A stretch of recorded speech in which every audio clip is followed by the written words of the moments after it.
From the writing room in Little Spruces, Minnesota, comes the podcast, PaulCast, news anchor off script. This is Season 1, Episode 1. Hi everyone, welcome to the PaulCast. This is the very first one, and on this episode, I'm going to share with you how my instant mashed potatoes apparently saved 2 lives. So how did it happen? Well, maybe it is their ancient history. And it all started with me carrying a pot roast and a cup of coffee onto a television show. And then I got the letter. I have been anchoring the news for more than 2 decades.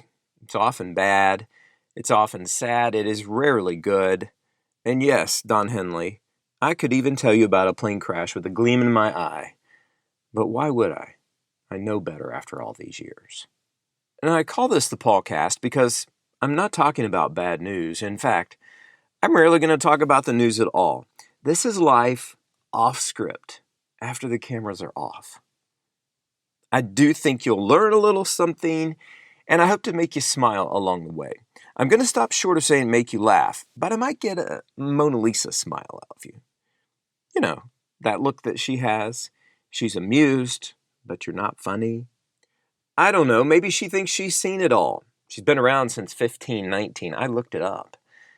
She's been hanging in the Louvre since 1797. She probably don't even speak French. But I'll bet she had mashed potatoes at some time in her life, maybe even one similar to what we're talking about. I guess I should start at the beginning. As a news anchor, I also make appearances on a TV show in Minneapolis, St. Paul. It's called Twin Cities Live. It's food, fashion, and fun. They invited me on for their Monday night meal segments. One of my hobbies is cooking, and I feel like it never hurts to share what you know, right? So I decided to make a coffee pot roast for them. Now, you might not know this, but when you make food for television, you have to make it twice. One, you are making it while you're there on the air, and then the other one, you've made it home. It's all prepared and ready to go for the host to try. And it needs to look nice. As it happened, this pot roast that I made, I served it on a bed of mashed potatoes. They take a bite, and they can taste this slow-cooked roast with that coffee flavor in it. They can't get over how delicious, though, the mashed potatoes are. And they want to know how I made them. In the moment, I think, well, mashed potatoes have Yukon Golds and cream and butter. But I didn't make them that way.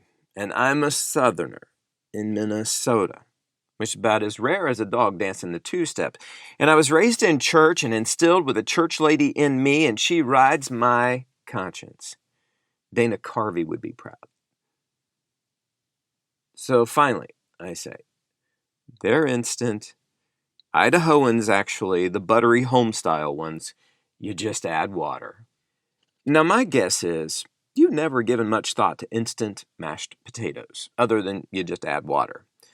But did you know people have been adding water to dried potatoes since the ancient Incans? So you see, Mona Lisa, yeah, she had her share of add water spuds.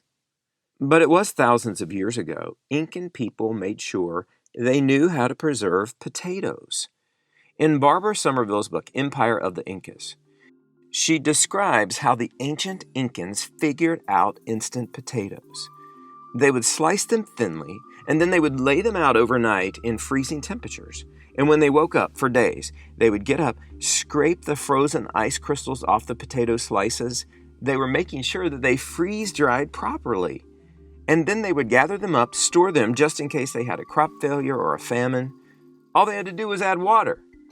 Sound familiar? Okay, so fast forward thousands of years to the 1950s. A Department of Agriculture research center in Philadelphia wanted to make an instant mashed potato. And they did it. And here we are today. We can buy them at any grocery. So now you know the history of the instant potato, and maybe you're skeptical about mine saving 2 lives. Then I got the letter. I read the lady's letter. Now, as it happened, the day I was on Twin Cities Live, she was home, extremely ill, with COVID-19. She couldn't eat anything except for mashed potatoes, and her husband kept making them for her, But boy, that's a lot of work to make homemade mashed potatoes. She saw I made these instant mashed potatoes on TV. So she had her husband go to the store and bring home the Idahoans, the buttery home-style ones. He made them, she ate them, and she began to feel better. In fact, she ate them every day until she got stronger and she was finally healed of COVID. Well, not long after that, she got a phone call. Her mother. And it was cancer. Real bad. And she wasn't doing so well. She was weak. She couldn't stomach anything. Well, the woman who wrote me, she bought a plane ticket. She took that flight from Minnesota to Arizona, armed with, yes, Idahoans, the buttery home styles. And when she got there and saw how poorly her mother was doing, she did just what her husband did for her. She fed her mom those mashed potatoes, and she did so until she started feeling better. And at the time of her writing me, her mother was doing wonderfully. 2 amazing results from seemingly life-saving instant magical mashed potatoes. Let's be honest, though. All I did was add water. But I suppose I planted those words, Idahoan mashed potatoes, the buttery home-style ones, and that was enough to help them on their road to recovery. And that's the way I remember it. Stick around. After the break, I'm going to share that coffee pot roast recipe with you. I think you'll want to grab a pen and paper. I bet when I mentioned the coffee pot roast and the story of my life-saving instant mashed potatoes, you thought, what is coffee pot roast and how's that made? All you do is take 1.5 pound to 2 pound pot roast, a crock pot, a medium onion, 2 cloves of garlic, and a cup of brewed coffee, a 1/4 cup of soy sauce, and a bay leaf. Pop this into the crock pot, turn it on low, and let it cook overnight. Now, warning, you're going to wake up about 2 a.m. The house is going to smell like this delicious pot roast and coffee. You'll wake up and you'll eat some for breakfast, I promise. And that's all there is to it. I want to thank you for checking out the PaulCast. Next week, we will take the journey into the early morning flight. You know those 5:30 a.m. ones? And if you're looking for this podcast, just remember it's in my name, PaulCast, and you'll have it. I'm Paul Folger.